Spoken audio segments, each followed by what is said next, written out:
particular com os seus discípulos, disse-lhes: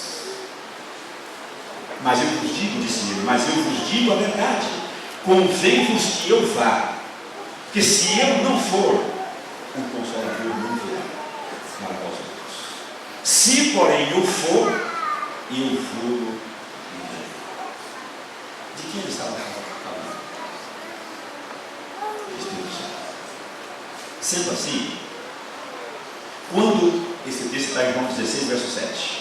Sendo assim, quando os evangelhos terminam e começa o livro de Atos, o Filho, Deus o Filho, como que se recolhe, e o Espírito Santo se torna proeminente. Haja vista.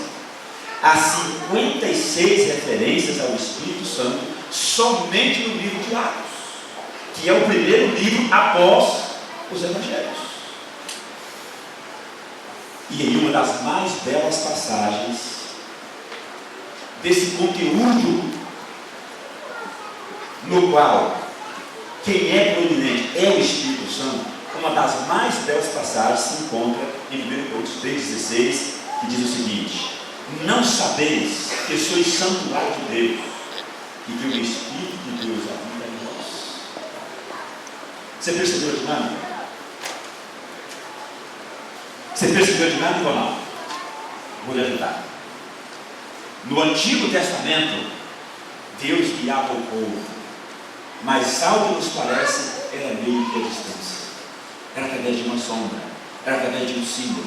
Ela falando com Moisés. Mas quando Moisés pediu, o que ele disse? Não pode, você não pode. Termina o Antigo Testamento, começa os Evangelhos. Deus agora está com o homem. O homem pode vê-lo, pode falar com ele, pode tocar. Mas os Evangelhos também terminam. E agora começa, eu diria, a dispensação do Espírito Santo. Deus não mais pode ser visto. Não se pode mais falar com ele face a face. Não se pode mais tocá-lo, mas ele está dentro. Você pergunta, é mais próximo ou mais distante? Mais próximo. Isso é o plano de Deus. É tornar-se cada vez mais íntimo do pecador. Para fazer na vida do pecador, ou melhor, executar na vida do pecador o seu projeto de salvação.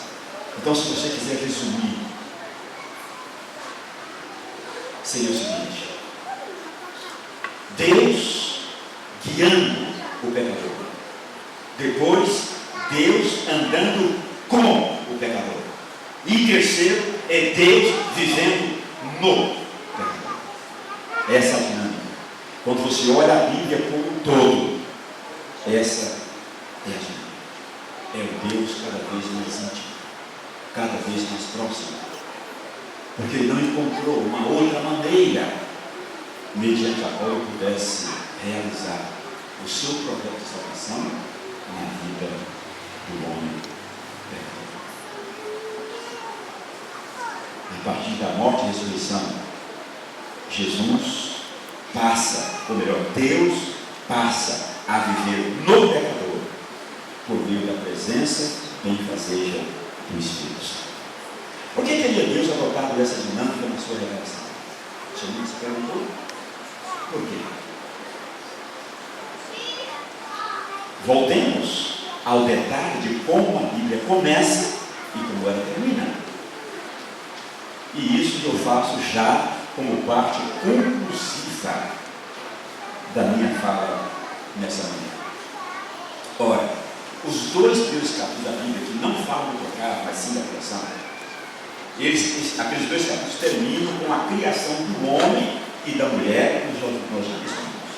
Ou seja, primeiro Deus criou o mundo e tudo que nele há, e em seguida criou o homem e o colocou nesse mundo perfeito.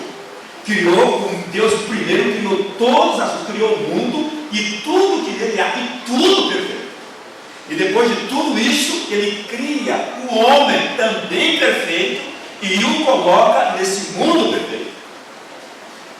E para completar, ele cria a mulher também perfeita e entrega a este homem perfeito. Tudo era perfeito. Até o final do capítulo 3. Você já sabe como é. E a proposta de Deus é restaurar aquele mundo e aquele homem que ele havia criado. E por que então ele adota essa dinâmica? Primeiro ele guia, depois ele anda com, e depois ele anda no. Por quê? Primeiro ninguém pode ver, parece estar distante, agora pode andar com ele, e agora ele anda no pecado. Por uma razão muito simples. É que na criação, ou melhor, na recriação, ou na restauração, Deus investe o processo. Ora, ele havia criado um mundo perfeito. Ele havia criado um homem e uma mulher, seres humanos perfeitos. E havia os colocado em um mundo perfeito. Mas mesmo assim, este ser humano acabou atraindo o pecado e trazendo a mácula do pecado para esse mundo. Agora, na recriação, Deus inverte o processo. Primeiro, ele vai recriar o homem, para depois criar um novo céu e uma nova terra. E é por isso que ele adota essa dinâmica. Distante, mais próximo e agora novo. Que agora a obra é de dentro para fora. Começa na sua vida, começa na minha vida. Esta é a obra. Ele primeiro restaura o ser humano, para depois criar um novo céu e uma nova terra. Por quê? Porque agora sim, no capítulo 3 do Apocalipse, traz para frente, ele prende o dragão. Não há mais o perigo, não há mais aquele elemento que poderia introduzir o pecado outra vez. E aí então, agora sim, Deus pode dizer no capítulo 21 do Apocalipse: eis que crio novo céu e nova terra. Que o homem está recriado, está restaurado, e agora, com a experiência que ele tem, eu posso colocá-lo num mundo novo, totalmente novo, sem o risco ou o perigo de que ele volte a macular esse mundo que eu restaurei. Por isso que agora o papel é investido. É por isso que agora a obra de restauração começa no seu coração, começa no meu coração, começa na nossa vida individualmente. Porque a recriação, o processo é invertido.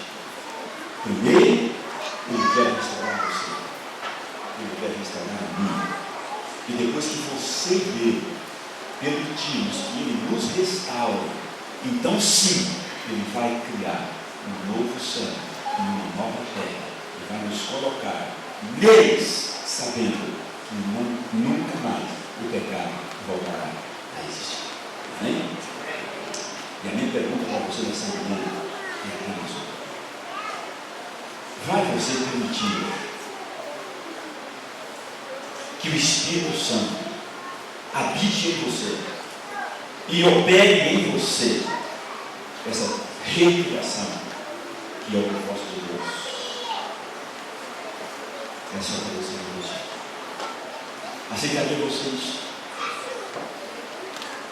Você consegue entender que Deus hoje está muito mais próximo de você do que ele lá no Antigo Testamento?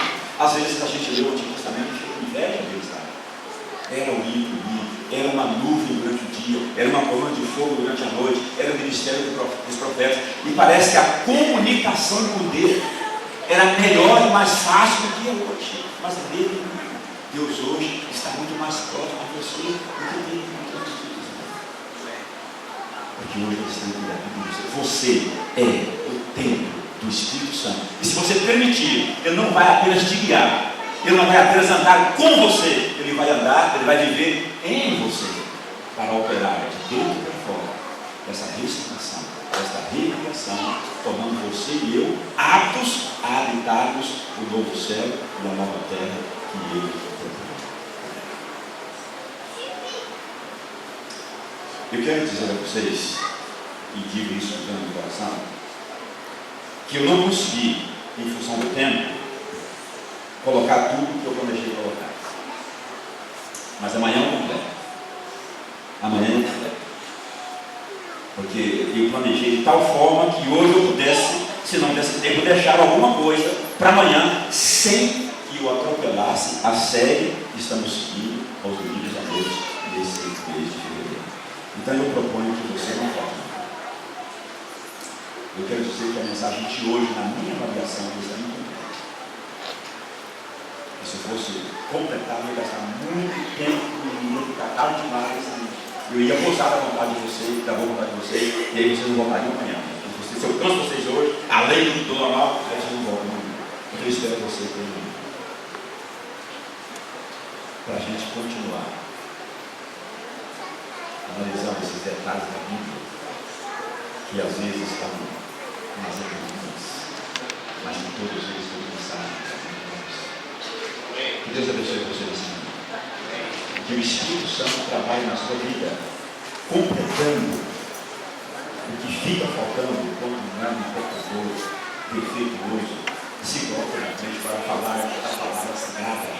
Mostra alguma coisa fácil, mas que o Espírito Santo trabalhe na sua vida e complete você e o traga amanhã para continuarmos estudando a palavra de Deus e descobrindo pessoas escondidas nas entrelinhas, especialmente esse livro maravilhoso que é o seu guia, é o meu, é a nossa bússola para nos guiar para o céu.